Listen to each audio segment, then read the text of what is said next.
मोदी सरकार पर लगातार कई सवाल उठते रहते हैं, लेकिन सवालों के जवाब देने के बदले बीजेपी सवाल करने वालों को ही गलत बताती है।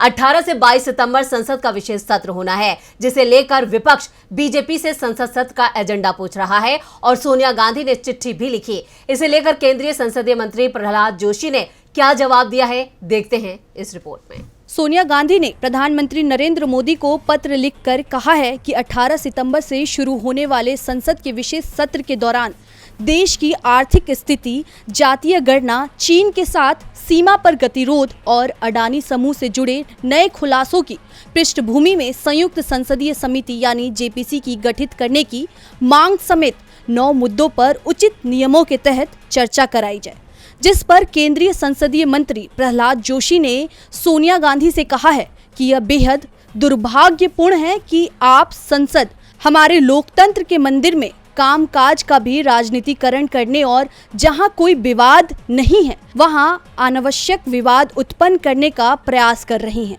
आपको पता है कि अनुच्छेद 85 के तहत संवैधानिक जनादेश का पालन करते हुए संसद सत्र नियमित रूप से आयोजित किए जाते हैं।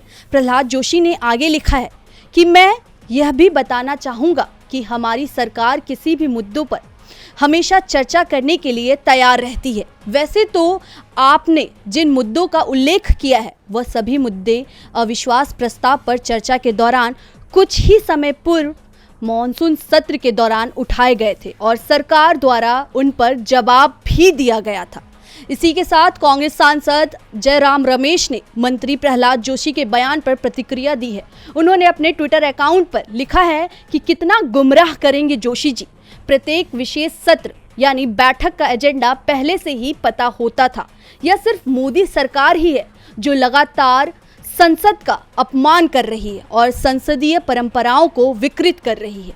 पिछली सरकारों ने, इसमें आपकी सरकार भी शामिल है, संविधान दिवस, भारत छोड़ो आंदोलन और ऐसे अन्य अवसरों के लिए कई विशेष बैठकें बुलाई गई हैं।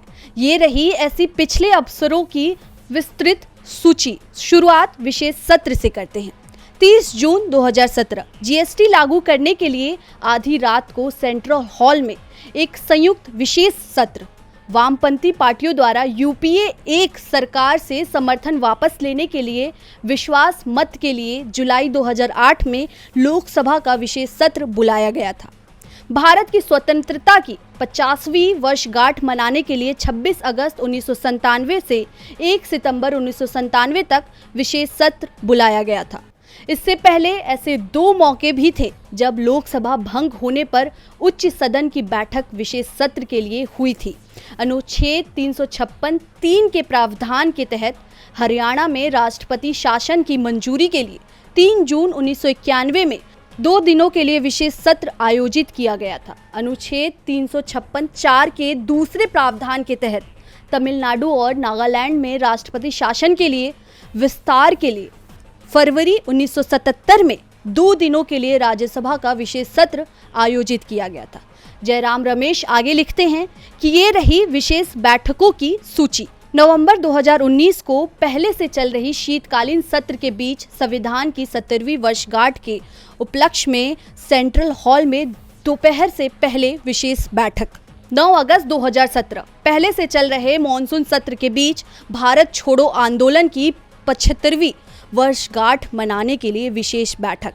26 और 27 नवंबर 2015 संविधान दिवस मनाने के लिए विशेष बैठक। 13 मई 2012 पहले से जारी बजट सत्र के दौरान राज्यसभा और लोकसभा की पहली बैठक की 60वीं वर्षगांठ मनाने के लिए विशेष बैठक।